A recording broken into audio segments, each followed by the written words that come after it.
Muito Feito, bem. Obrigado, Bruno. Pessoal, então, mais uma vez, uma boa tarde a todos. Sejam muito bem-vindos a mais esse bate-papo criminal, que é um projeto do nosso grupo de extensão Desencarcerando, tá? E que, com a adesão, com o prestígio de todos os nossos alunos, de toda a comunidade acadêmica, vem sendo possível de ser levado adiante. Nós iniciamos já alguns semestres de forma presencial, e agora, em decorrência do distanciamento imposto pela epidemia, nós estamos realizando esses encontros de forma online e de forma síncrona. Mas é muito valoroso quando a gente se encontra aqui nas quintas-feiras, e eu gosto muito de compartilhar isso, né, no sentido da gratidão pela adesão de todos os nossos alunos, pela parceria do Bruno, que encampou essa ideia no início, e que vem também sendo responsável pela indicação dos nomes. Nós estamos fazendo isso sempre em conjunto, e também agora a cargo à frente de mais um congresso aí que se avizinha no início de novembro, né? O segundo congresso em ciências criminais da UX, né? Que está para ser realizado no início do mês de novembro. A gente espera que todos vocês consigam participar.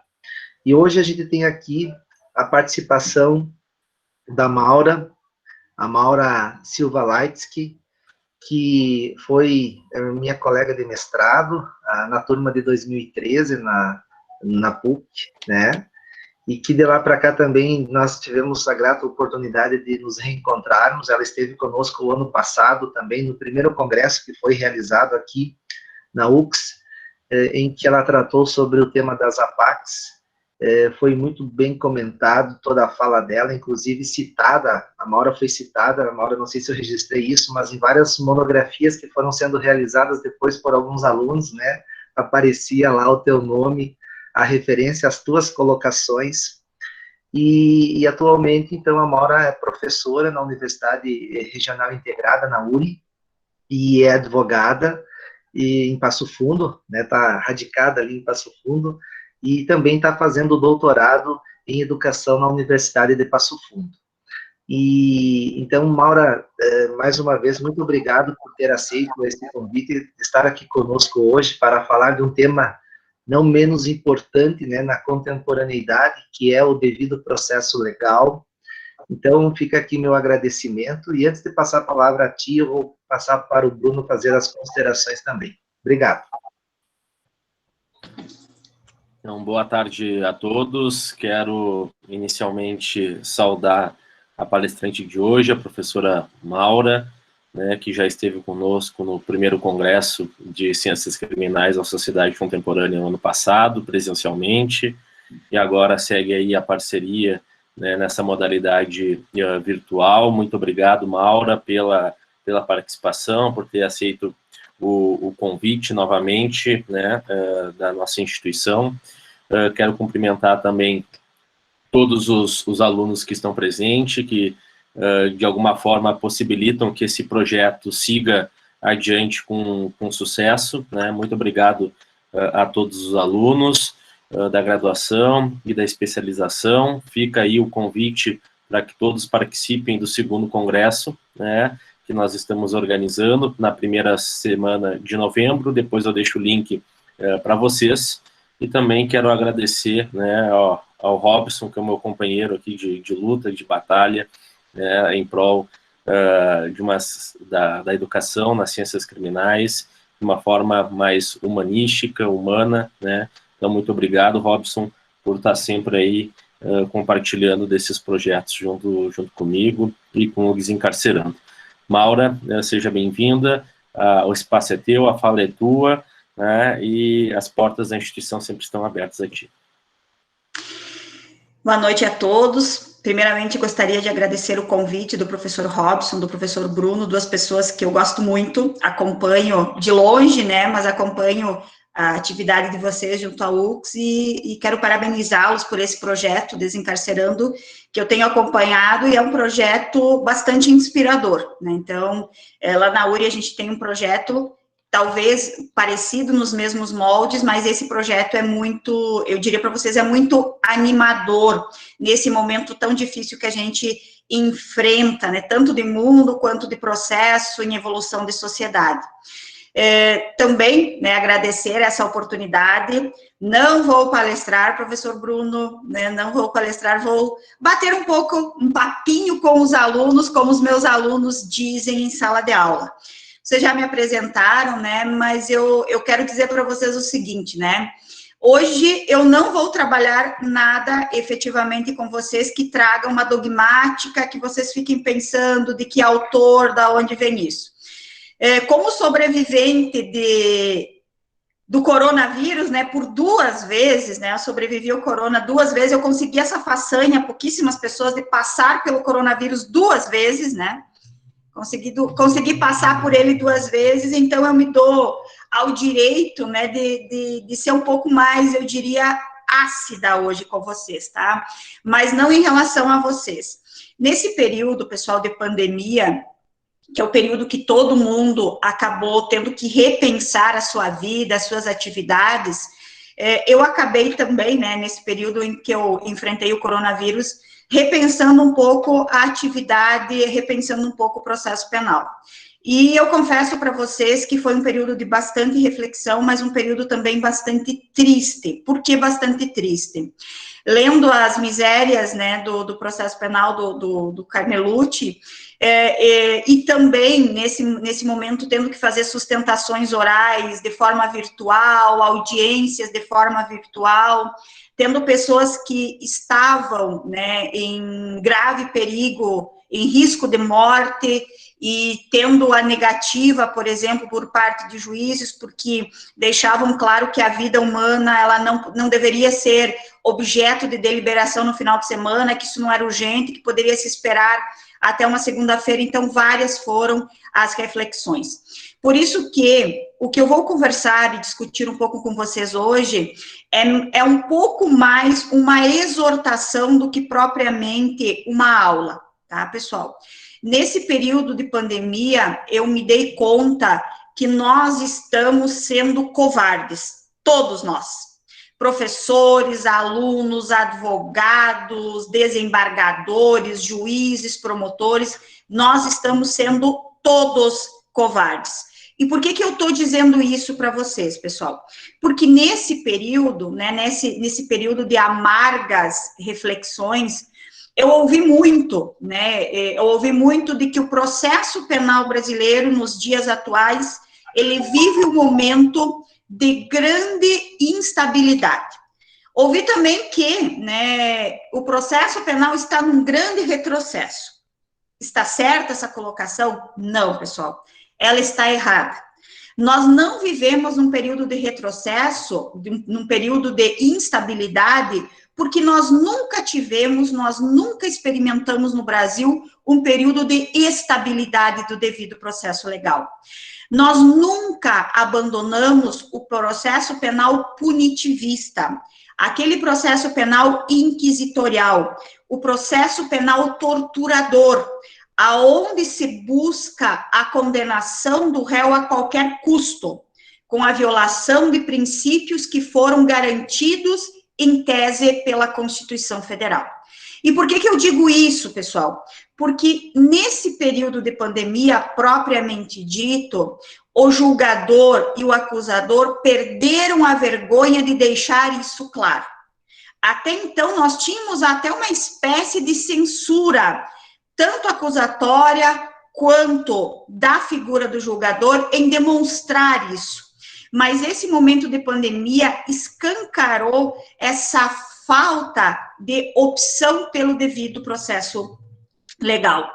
A finalidade escancarada que vem sendo dado ao processo penal é de punir de qualquer forma, a qualquer custo, nem que para isso tenhamos que desrespeitar qualquer regra, qualquer princípio de direito, né?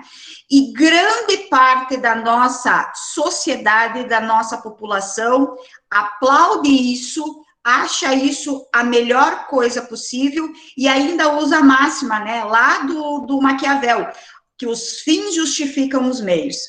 Se nós lembrarmos, pessoal, em 2016, o agora ex-ministro, ex-juiz Sérgio Moro, durante uma audiência pública que foi realizada pelo CCJ, pela Comissão de Constituição e Justiça do Senado, que tinha o objetivo de discutir o pacote anticrime, depois eu vou falar um pouco dele, afirmou na maior naturalidade possível que, para que nós pudéssemos avançar no combate à corrupção, seria necessário reduzir as garantias individuais. Que devido a nós vivermos um período de ditadura militar no Brasil, a Constituição Federal de 1988, ela trouxe uma grande amplitude às garantias individuais, o que hoje não é mais necessário. Por quê? Porque devido ao longo período de governos democráticos, nós não teríamos mais a necessidade dessa amplitude de direitos e garantias para que isso fosse afastado no sentido de avançar no combate à corrupção. Ao que parece, um ex-juiz, pessoal, e que agora é ex-ministro, ele esquece, ele ignora, ou ele finge ignorar o quê? Que o Estado democrático de direito, o devido processo legal, ele vai se caracterizar, ele vai trazer limites ao exercício de poder estatal. Cada vez que uma garantia constitucional, ela é relativizada, ela é afastada, ela é diminuída, o Estado caminha para o autoritarismo, para o Estado policialesco, para o Estado totalitarista. Nós caminhamos no Brasil, e isso é a olhos vistos, né, a passos largos, para um processo penal fascista clássico, a exemplo da Itália, a um sistema nazista ao estilo alemão, ao stalinismo soviético, aonde em todos esses períodos a presunção de inocência ela foi relativizada, para não se dizer que ela foi afastada totalmente. Nós nos acostumamos, e quando eu digo nós, somos alunos, professores, advogados, eu não gosto dessa palavra, mas eu vou usar ela nessa expressão, operadores do direito, nós nos acostumamos a deixar de lado esse problema. Nós perdemos a capacidade de, pelo menos, fazer um esforço do afastamento, do estranhamento em relação ao ritual judiciário brasileiro, especialmente na esfera penal. Nós achamos normal, nós aceitamos sem nenhum óbice que o nosso processo penal seja primitivo, seja inquisitorial. Ninguém mais acha estranho, ninguém mais liga. Tá tudo normal, tá tudo aceitável. Isso me assusta, pessoal, isso me tira o sono. Essa vulgarização das garantias, que hoje pode ser a garantia do outro, mas amanhã pode ser a minha, mostra o quanto estamos distantes do devido processo legal na contemporaneidade. E nos afastamos a cada dia mais dele. O Estado juiz perdeu a pouca vergonha que tinha diante da política de que não dá nada. Estou acima da lei, estou acima da Constituição, que, aliás, né, a Constituição Federal no Brasil hoje virou lei morta. Ela jaz em berço esplêndido, quem sabe enfeitando algum estante de livro por aí. A pirâmide de Kelsen, né, onde a gente tinha a Constituição no topo, virou piada. Quem de vocês não olhou na internet a pirâmide de Kelsen e viu efetivamente essa Constituição que deveria ser a nossa principal guardiã virar efetivamente piada. Quem de nós não viu o nosso Congresso Nacional doente, né, e o nosso Congresso Nacional é doente, tentando editar uma lei ordinária para derrubar uma cláusula pétrea? Presunção de inocência é cláusula pétrea. Eu não sei em qual momento da história essa insanidade, essa esquizofrenia, como diria o professor Aurí Lopes Júnior, ela se instalou no nosso sistema jurídico processual penal. E por que eu estou dizendo isso e estou sendo tão dura com vocês hoje? Porque nós precisamos de um movimento de reação, de um movimento que busque resgatar, ou quem sabe, instaurar o devido processo legal como ele nunca aconteceu no Brasil. Só que esse movimento, ele não virá de cima para baixo, ele não vai partir do STF, ele não vai partir do STJ, e muito menos dos tribunais de justiça, que, por exemplo, o Tribunal de Justiça do Rio Grande do Sul, ele tem a firme intenção de abolir, por exemplo, a sustentação oral em julgamento de habeas corpus. Ou seja, o instrumento mais efetivo para se garantir a liberdade de alguém que está sendo cerceado por uma coação, por uma ilegalidade, é a ação de habeas corpus, é a ação constitucional de habeas corpus. E aí o nosso Tribunal de Justiça do Rio Grande do Sul firmemente tenta afastar a possibilidade de sustentação oral neste momento que para mim é o ápice da busca pela garantia da liberdade. Nós precisamos dessa reação que surja, que nasça justamente de quem? De pessoas como vocês, que estão dispostos, 77, 76, né, porque eu estou aqui, mas 76 pessoas que estão dispostas a ouvir, debater, dialogar e buscar soluções. Pessoal, nós não temos fórmulas prontas, e é por isso que eu tenho que chamar a atenção para vocês deste processo, tá? Este processo inquisitorial. Os julgadores, né, o Estado juiz, não se preocupam mais e nem tem mais vergonha, não se preocupam mais com a falta de estética de imparcialidade. Eles nem simulam mais uma aparência de estranhamento, de afastamento de quem julga em relação a quem acusa. Quando nós, professores, alunos, profissionais, quando ninguém mais acha estranho que o acusador senta ao lado do julgador e ambos se afastam sistematicamente da defesa, e esse é um sintoma claro de que o nosso processo penal ele é primitivo, ele é retrógrado, ele é tendencioso. Pessoal, o ano passado nós tivemos um grupo de juristas que esteve no Chile, num congresso discutindo o processo penal contemporâneo. Esse grupo de juristas, ao retornar ao Brasil, voltou boquiaberto. Por quê? Porque lá no Chile, já na primeira instância, nós temos a presença de 3 julgadores. 3 julgadores. Uma mesa redonda, onde todos sentam ao mesmo tempo, e nós não temos o endeusamento tanto da acusação quanto do Estado juiz.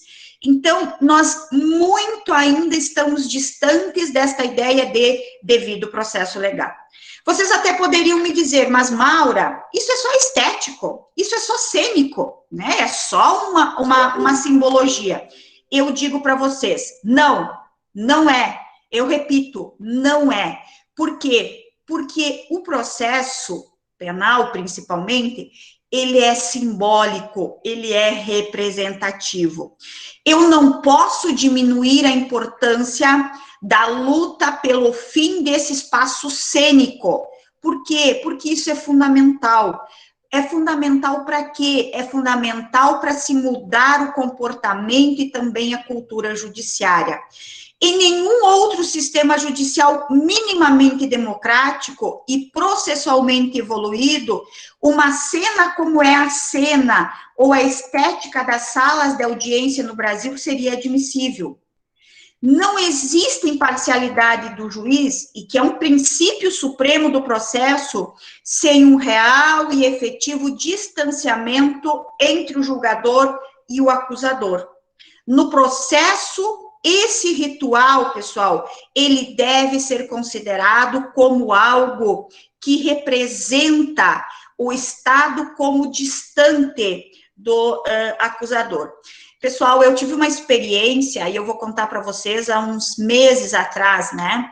Eu tive, antes da pandemia, eu tinha uma testemunha para ouvir, numa comarca um pouco distante daqui, um processo bastante complexo, um processo aonde eu não consigo libertar um dos réus, porque o tribunal, a quarta Câmara, né, é processo contra a administração pública, a quarta Câmara, ela não consegue entender que eles não têm uma bola de cristal e o meu réu não efetivamente vai voltar a delinquir, mas é o que eles mais ou menos dizem, né, parece que eles têm uma bola de cristal, mas ok, tá, ok.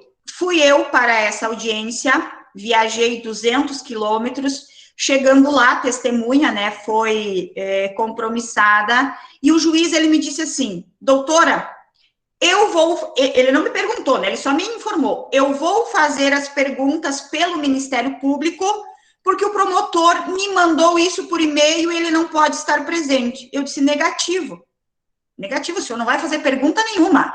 O Ministério Público estivesse presente, como eu estou aqui, o senhor não vai fazer perguntas. Aí o juiz me disse assim, a senhora só está tentando tumultuar o feito. A senhora só está tentando tumultuar o feito. Eu disse, não, eu só estou fazendo com que se cumpra, né, o que a lei determina o devido processo legal. Aí ele me disse assim, a senhora parece que está de TPM jurídica. Eu disse, bom, se o senhor entende, né, a minha insurgência a uma lesão ao devido processo legal, o senhor chame como o senhor quiser. Eu disse para ele, eu só quero lhe lembrar, excelência, que o juiz não faz perguntas para testemunha. E ele me disse, não, mas no final, depois que a senhora fizer as suas perguntas, eu complemento, e na minha complementação eu faço as perguntas do promotor. Eu disse, eu quero lembrar para o senhor que o senhor só complementa eventuais dúvidas que ficaram, o que, pelo devido processo legal, nem seria permitido. E ele disse, não, tudo bem, depois que a senhora perguntar, então eu pergunto.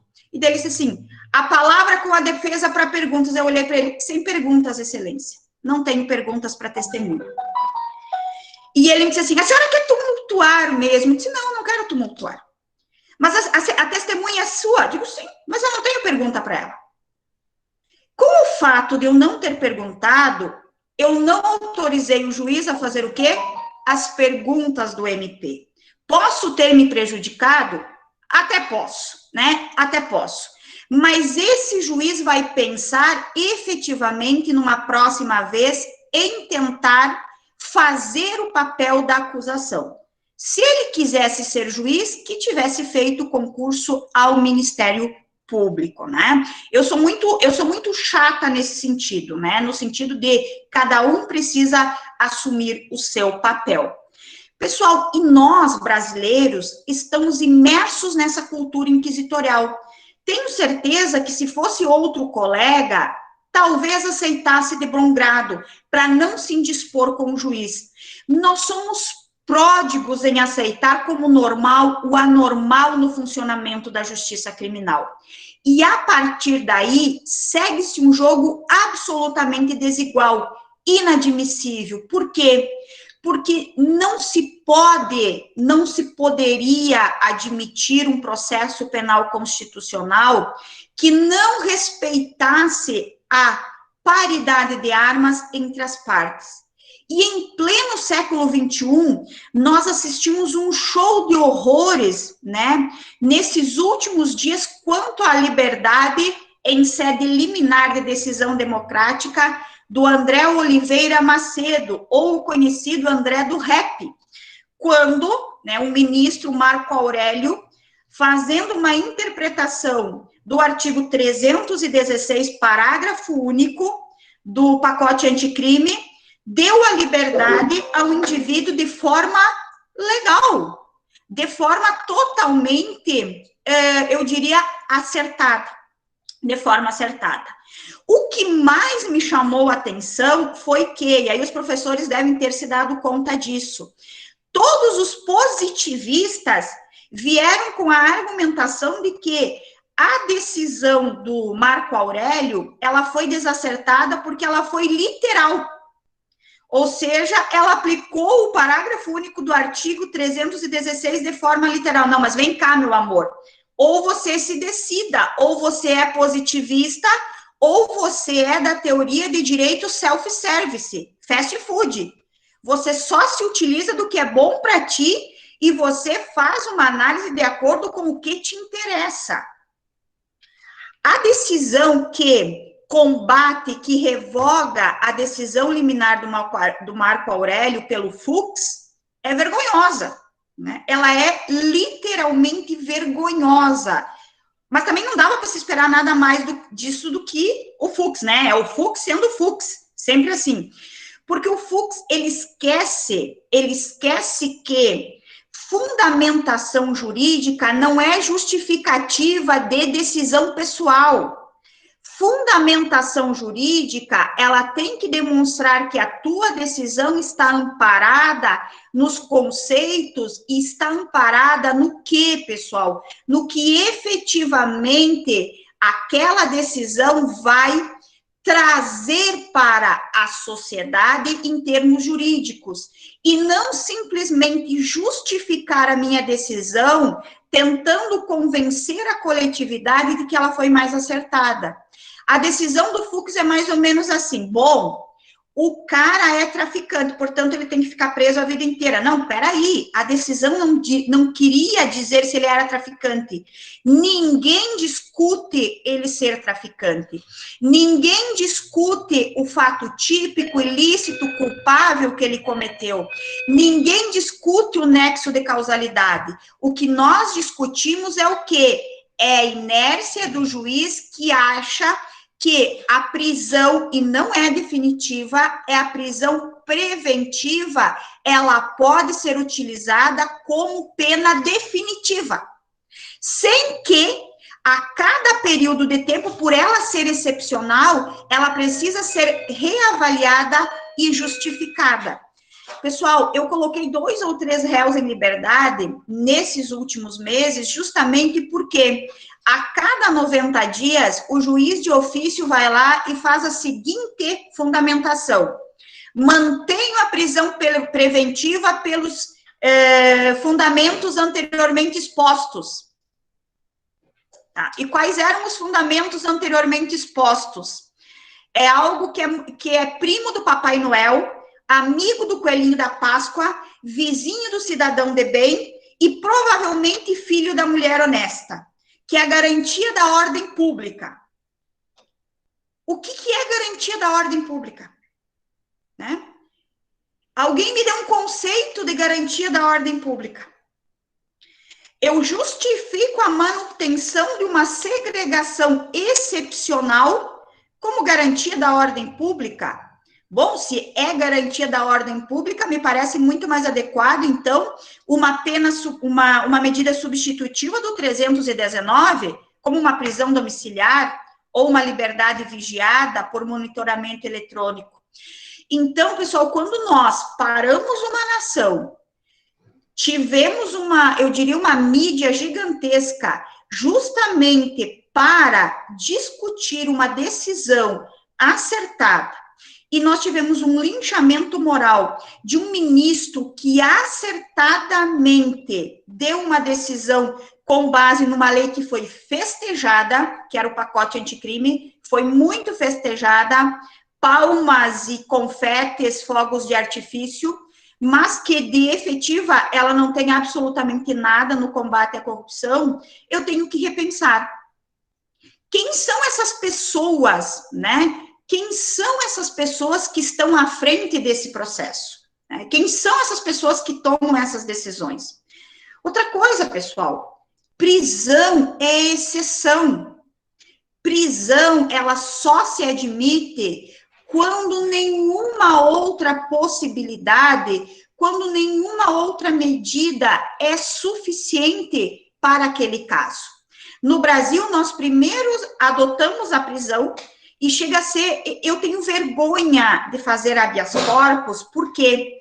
Porque lá no habeas corpus você tem que pedir a substituição da prisão por uma medida Substitutiva. Gente, seria o contrário. Seria a revogação da substitutiva quando ela não fosse eficaz para a aplicação da prisão. Nós começamos de trás para frente. E isso é muito normal, isso é muito comum.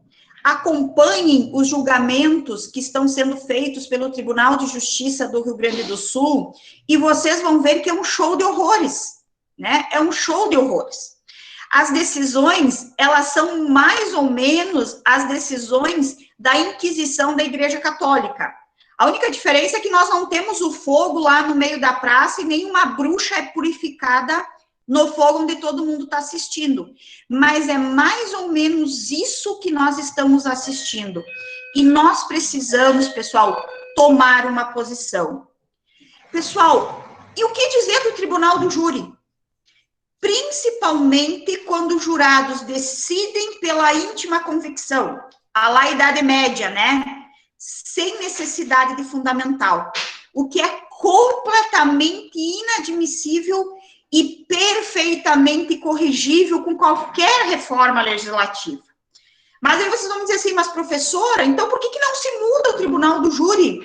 Por que não se quer? Por que não existe? Por que não se faz nada em relação a isso?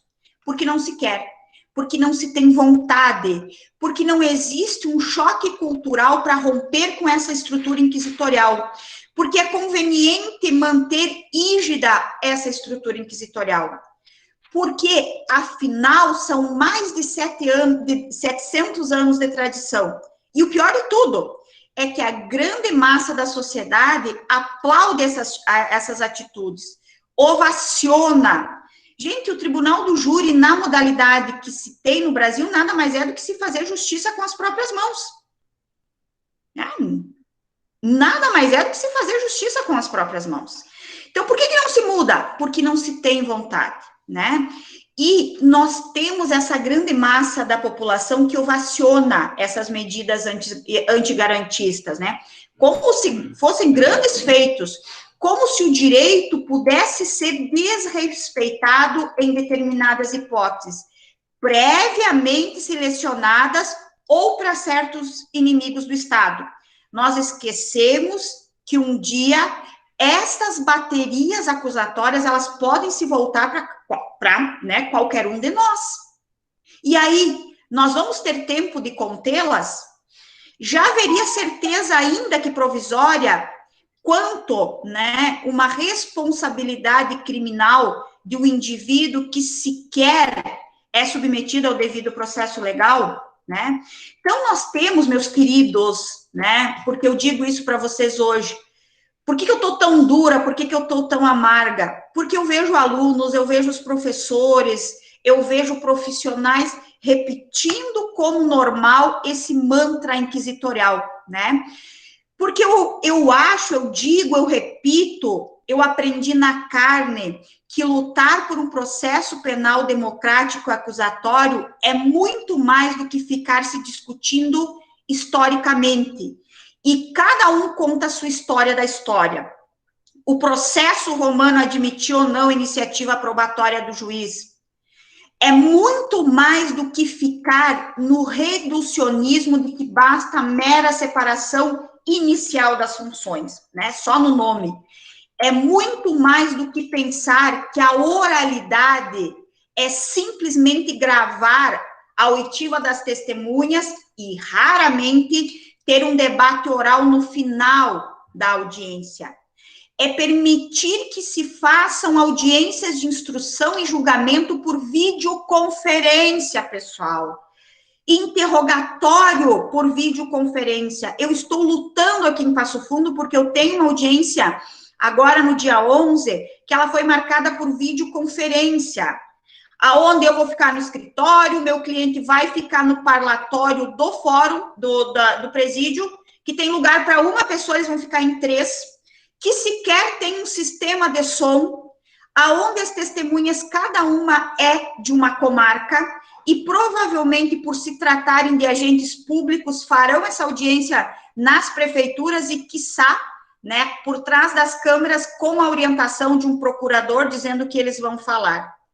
eu mostro, eu demonstro ao juiz que haverá prejuízo. E a resposta do juiz, ela é: eu já fiz outras audiências e não tive problema.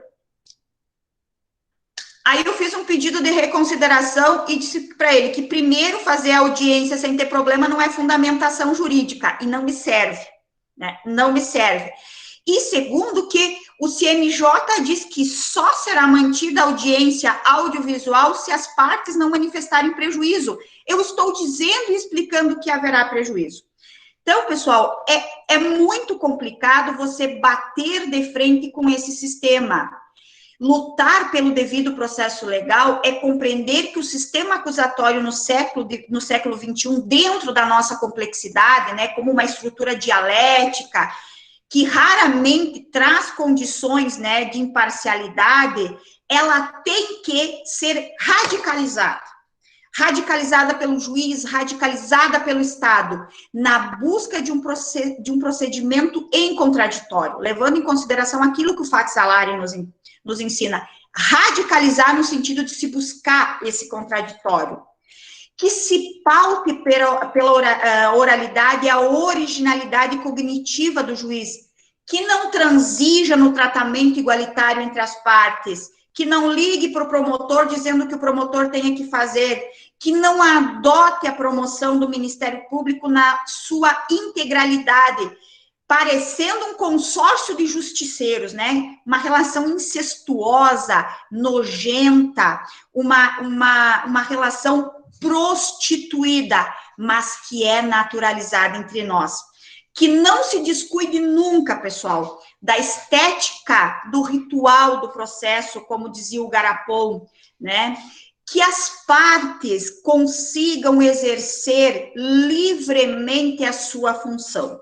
Se nós começarmos a pensar, alunos, professores, advogados, operadores de direito, se nós começássemos a pensar dessa forma, nós já estaríamos tendo um bom começo para deixarmos, pelo menos de lado, um ranço inquisitorial e também, pessoal, deixarmos de lado essa natureza primitiva do processo penal, que nós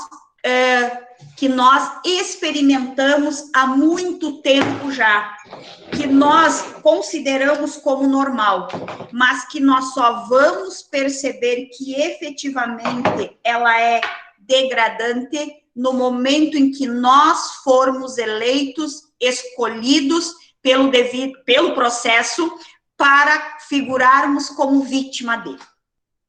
Certo, gente? Tentei me manter no horário. Só vou colocar meu computador aqui para carregar, porque já estou enxergando vocês mais clarinhos aí. Então tá. Maura, muito obrigado pelas considerações. Eu acredito que esse teu depoimento, ele é, acima de tudo, né, uma lição, né, de como é a advocacia criminal na prática. A teorização, muitas vezes, ela acaba também por nos impedir um juízo mais crítico, e quando a gente ouve você atentamente, as tuas experiências, a essa dificuldade, a gente valoriza ainda mais o advogado, porque é ali a trincheira entre o jus puniente, que é uma expressão que o Bruno se arrepia quando volta e meia ele escuta, né, o jus puniente estatal, né, e a figura do indivíduo. E ouvindo as tuas considerações, eu fiquei também me perguntando, e claro, é um desafio que nós temos, sim, na academia, que é essa desmistificação da ideia de que o processo penal, ele é um apêndice do direito penal, não é verdade? E a gente sabe que a característica do direito penal é ser um sistema de regras punitivista, mas o processo não pode se contaminar, ou não deveria se contaminar com esse punitivismo. E isso me parece que é uma das coisas que nós ainda não conseguimos filtrar, mesmo já com esses preceitos constitucionais advindos já com a Constituição de 88, porque isso é muito mais anterior, isso é cultural, isso é histórico, isso, como você frisou em relação ao júri, isso é secular, né? Então, eu acho que isso também representa um pouco dessas dificuldades. E, claro, quando você traz essa referência a uma incompreensão do uso ou do abuso da prisão cautelar, há de se sempre pontuar a prisão, especialmente na característica de cautelaridade, ela não se reveste de punitivismo antecipado. E ela também não pode servir como um mecanismo de controle social, né? Então, assim, há de se ter isso claro, mas isso é difícil. É necessário que possamos, de alguma forma, refletir, pensar, e quando a gente escuta você, a gente tem essa oportunidade de pensar um pouquinho mais, de refletir essa triste realidade que, como você frisou, às vezes nós absorvemos como algo normal. Mas eu fico imaginando, né, muitos dos nossos alunos daqui a algum tempo nos fóruns, nas audiências, e enfrentando essas mesmas dificuldades que você aqui hoje vem nos relatar. Então, mais uma vez, muito obrigado pela franqueza das tuas considerações, né? Eu vejo você com sangue nos olhos, e esse brilho, Maura, é algo que dá muito orgulho, porque a gente, quando se forma, a gente imagina, né, que vamos entrar num universo profissional e que esse universo de profissional vai ser recheado, né, de sucessos, de êxitos, e a gente sabe que isso vai ser fruto de muito trabalho e de muita briga, de muita luta. E você é uma lutadora, você é uma guerreira, e a gente percebe pelas tuas considerações, tá? Muito obrigado. Vou passar para o Bruno fazer as considerações nesse momento. Obrigado, Robson. Parabéns, Maura, pela excelente exposição, né, pela excelente fala. Eu queria também fazer algumas breves considerações e se alguém quiser fazer pergunta, pessoal, o chat está aberto, tá? Eu não vou fazer nenhum questionamento, vou tentar refletir junto contigo sobre algumas questões que tu expôs, Maura, sobretudo algo que me incomoda bastante, que é o papel que a mídia tem dentro do nosso sistema punitivo, que tu trouxe muito bem, né? E está me incomodando muito mais, porque nós, enquanto sociedade brasileira, não temos uma cultura democrática e nunca tivemos, né? Isso é muito claro, né? A nossa própria legislação, ela é da década de 40, possui uma inspiração nítida do fascismo italiano, né? E nós nunca conseguimos ter uma ruptura, mesmo com a Constituição Democrática de 88. Nós temos uma continuidade de um autoritarismo presente na nossa sociedade, com as suas marcas peculiares de racismo, de uma sociedade patriarcal, etc. O próprio comentário do magistrado, né, para ti, foi um comentário misógino, né, machista. Não é à toa, né, que a maior parte do judiciário é composto de homens e de homens brancos, né? Enfim, mas a respeito da mídia, algo que está me incomodando muito hoje, a partir da decisão do vulgo André do Rap, né, é como essa mídia que está se colocando na posição de bastião da democracia e criticando o bolsonarismo, mas essa mesma mídia não respeita a presunção de inocência, nunca respeitou, né? E tá uma mídia que, desculpe as palavras, mas lambe as bolas da lavajatismo e do Sérgio Moro como se ele fosse algo diferente do bolsonarismo, como se a lavajatismo não tivesse sido uma das principais responsáveis pela criação do movimento bolsonarista e pela ascensão da extrema-direita no poder, como se não fosse a lavajatismo a extrema-direita no mundo jurídico, né? E que entra no mundo político, se dá mal porque não sabe lidar com o jogo político, mas faz parte desse mesmo movimento de extrema-direita que nunca respeitou os direitos fundamentais. Então, nós temos uma... E essa mídia, né, é uma mídia que está de acordo com isso, dizendo que está contra o Bolsonaro, mas que está totalmente abraçada com Sérgio Moro e seus companheiros, como se não fosse tudo farinha do mesmo saco, digamos assim, né? E como se não tivesse uma profunda relação incestuosa que, né, as nossas denúncias mostraram coisas que nós já sabíamos, nós da lide criminal já sabíamos, simplesmente ficou tudo exposto, tudo visível, tudo transparente, essas relações incestuosas que existem entre os órgãos de acusação e os órgãos de julgamento no nosso país, infelizmente, né? se tu puder comentar um pouquinho mais sobre essas transformações que a Operação Lava Jato está criando no nosso sistema jurídico, acho que seria importante dentro do contexto da observância e inobservância das regras do devido processo ou do justo processo. Deixa eu abrir o microfone, senão não sai nada aqui, né? Antes, eu só vou responder aqui, o Vitor, ele fez uma pergunta, será que isso ocorre nos tribunais, é reflexo de uma preocupação dos magistrados com a repercussão das decisões perante a opinião pública? Olha, eu vou te dizer o seguinte, Vitor, o professor, desembargador aposentado, o Hamilton Bueno de Carvalho, né, ele sempre brincava, né, o Hamilton dizia que para prender, qualquer juiz eco prende, e era isso que ele dizia, né, mas para soltar, tu tinha que ser muito juiz para soltar alguém. Mas eu vou te dizer o seguinte, me parece que não é só isso, Vitor.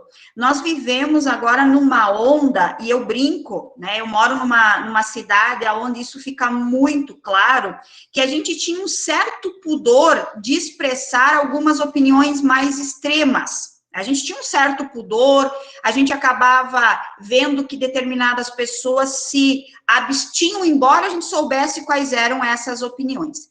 Mas, com a ascensão, vamos dizer assim, do próprio Trump, né, do próprio presidente Bolsonaro, que dizem o que efetivamente tem interesse em dizer, né, não se preocupem, e eu não estou nem falando de politicamente correto, eu estou dizendo que eles expressam o que efetivamente eles pensam, sentem e acreditam. Me parece que o próprio Poder Judiciário tirou de cima daquela mesa cheia de cupins aquela toalha de renda branca. Sempre teve lá, né? Sempre, o cupim sempre teve lá embaixo. E aquela toalha branca de renda, ela dava uma disfarçada. Então, a gente tinha aí, quem sabe, um discurso mais moderado. Mas agora, é isso que eu disse para vocês, se perdeu toda a vergonha. Essa toalha, ela foi jogada no lixo. E essa mesa de cupim, ela ficou exposta. Ela mostra efetivamente o que o Poder Judiciário brasileiro, o que o nosso sistema sempre foi, né? Sempre foi. Eu sempre brinco, né, e eu concordo com o professor Bruno, nós não temos uma Constituição democrática no Brasil, muito longe disso. Eu brinco que nós vivemos ou numa ditadura democrática ou numa democracia militarizada. Agora, democracia nós nunca experimentamos no Brasil. Até porque se nós vivêssemos efetivamente numa democracia, nós não teríamos a cada crise eu diria, uma lesão ou um combate tão duro a essa ideia de democracia. A cada crise que surge, a primeira que entra na linha de frente ou no risco de ser abandonada é a nossa democracia. Mas, comentando um pouco sobre o que o professor Bruno falou, sinceramente, eu acho que a Operação Lava Jato, né, a lavajatização do nosso sistema, não foi um passo atrás. Na verdade, foi um buraco onde nós acabamos enterrando toda a ideia de Estado democrático de direito que a gente vinha construindo. A começar, pessoal, pelo afastamento de garantias que nós tínhamos, pelo menos, conquistado com muito sangue, com muita luta, que é a presunção de inocência, né? Uma das grandes lutas que nós tivemos e que foi afastado, no caso da Lava Jato, foi a presunção de inocência, a possibilidade de interceptações telefônicas, mensagens, de maneira ilegal, né, ilegítima. Nós tivemos a possibilidade de se utilizar da prisão preventiva para fins de delação premiada. Gente, isso não existe em lugar nenhum do mundo. Nós utilizamos a prisão preventiva para negociar uma delação premiada. E delação premiada, pessoal, eu tenho muita restrição com delação premiada. Por quê? Porque é um instituto que a gente não sabe exatamente o que é. O que é a delação premiada? Em que consiste a delação premiada? Então, essa operação, ela escancara justamente as fragilidades que a gente sempre teve, mas que até então a gente maquiava. E a partir dessa operação, a partir desse momento histórico, a partir do momento em que se perdeu todo e qualquer pudor, e aqui eu posso dizer, né, que para mim a Operação Lava Jato é um divisor de águas do que não deve ser feito numa investigação e num processo. Eu brinco com os alunos, né, eu digo, gente, a denúncia do PowerPoint lá, né, a denúncia do PowerPoint, começando por aí, indo até as conversas amorosas entre o acusador e o julgador, aonde o julgador diz o que tem que ser feito, né? Aonde o julgador diz o que tem que ser feito, ele orienta o agir da acusação, dizendo que tem que se agir de determinada forma para embasar a fundamentação de uma condenação. Bom, gente, se nós vivêssemos num país sério, aonde efetivamente se respeitasse o devido processo legal, e quem sabe nós tivéssemos pena de morte, essas duas pessoas provavelmente seriam mortas em praça pública, né? Por terem maculado, manchado, pisoteado, rasgado qualquer indício que ainda nós tínhamos de devido processo legal. Mas isso não é nem o pior. O pior é nós aplaudirmos isso, né? As instituições aplaudirem isso como se fosse algo normal, como se fosse algo aceitável, como se isso não tivesse problema nenhum. Como se acusador e julgador atuando junto fosse um sinal de combate ao ilícito, né? Então, me parece que nós vamos ter essa mácula da Operação Lava Jato, e provavelmente outras se sucederão, com um maior desrespeito às garantias, porque a partir do momento em que se abre um precedente de relativização de garantias e de direitos, é questão de tempo para que outros direitos sejam relativizados. Então, é algo assim que me preocupa muito, e a gente já tem tido reflexos em outros processos com essa cultura do pode tudo. Muito bem, Maura. Eu acredito que, acho que era isso, Bruno, até nós não tivemos mais nenhum questionamento, e da minha parte, Maura, eu também não tenho, apenas, mais uma vez, apenas registro que ratifico as tuas considerações, porque quando você nos desafia justamente a não nos acovardarmos, eu estou do teu lado, com certeza, fica tranquila, tá? Então, para mim, é sempre motivo de muito orgulho aí compartilhar das tuas reflexões, tá? Eu acredito que como você frisou, a Lava Jato é um divisor de águas, e agora vamos ver como nós teremos, que capacidade a justiça brasileira terá para, de alguma forma, ir recuperando todo esse estrago, fechando, tampando, vamos dizer assim, essa ferida aberta, que ainda vai ficar aberta por muito tempo. Então, mais uma vez, Maura, muito obrigado aí pelas tuas considerações. Quando eu for a Passo Fundo, vou visitá-la aí no teu escritório. Venha tomar um café, todos estão convidados. Quando vierem para Passo Fundo, venham me visitar aqui. Esses dias eu vi você dando uma entrevista para a RBS TV ali também, eu disse assim, estava muito chique, até aquela tua máscara lá, eu disse, a minha esposa, a Maura, ela está com uma máscara toda. Mas é isso aí, mas muito obrigado mesmo, Maura, pela tua participação aqui, espero que possa, de repente, em outra oportunidade, contar também com a tua presença, e no que retomarmos aí as atividades presenciais, vai ser muito valoroso tê-la aqui na universidade mais uma vez. Um abração, muito obrigado. Passo para o Bruno aí fazer o fechamento. Obrigado, Robson. Também queria parabenizar a professora Maura e agradecer pela excelente exposição, por sempre atender os nossos os nossos convites de participação aqui na Universidade de Caxias do Sul.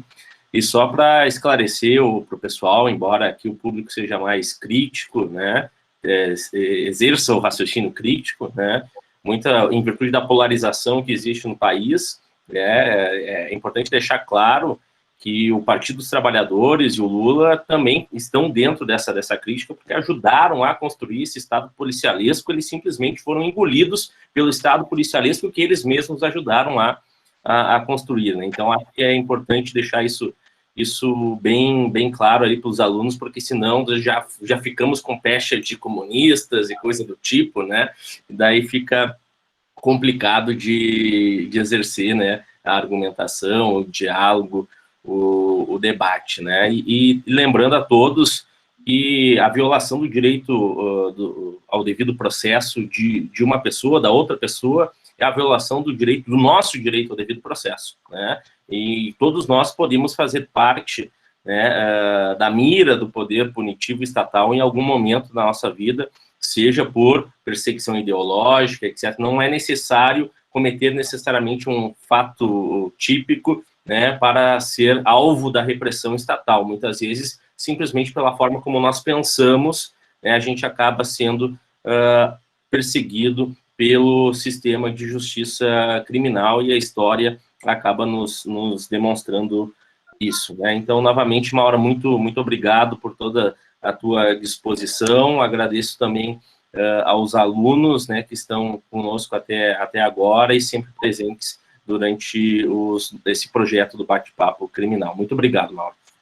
Eu agradeço o convite e eu só vou dizer uma coisa para os alunos, né? O meu escritório de advocacia, ele é composto todos, né, por ex-alunos. Alguns, inclusive, foram alunos do Robson, né? São ex-alunos que trabalham comigo. Todos são ex-alunos. Então, a grande maioria não me chama de prof ainda aqui no escritório, porque trabalham comigo. E o que eu percebo? No dia que eles fazem a experimentação de uma audiência e tal, e eles voltam muito desanimados. Né? Aí, esses dias eu fiz uma sustentação oral e o desembargador me disse assim: quem vai me garantir que o cliente não vai voltar a delinquir? Eu disse, ninguém vai te garantir. Até porque não é para isso que serve o recurso, ninguém vai te garantir, né? Não é para isso que serve. Então, pessoal, assim, ó, não desistam, tá? O nosso trabalho é o mais árduo que tem, mas não existe superioridade entre julgador, acusador e defesa. Estejam do lado que vocês estiverem, há uma igualdade de posição. É árduo o nosso trabalho? Mas a história precisa de nós para que a gente faça um enfrentamento a esse momento de violação a direitos humanos, devido ao processo legal estar relacionado a direitos humanos. Então, esse enfrentamento terá que ser feito por nós, academia, alunos, profissionais. Então, não desistam. É fácil? Não é fácil. Mas esse enfrentamento é nosso, é um papel nosso e a história vai nos cobrar em relação a isso. Tá bom, gente? Obrigada. Valeu, Maura. Obrigado. Obrigado, pessoal. Bruno, um abração. Um abraço. Tchau, tchau. Tchau, tchau.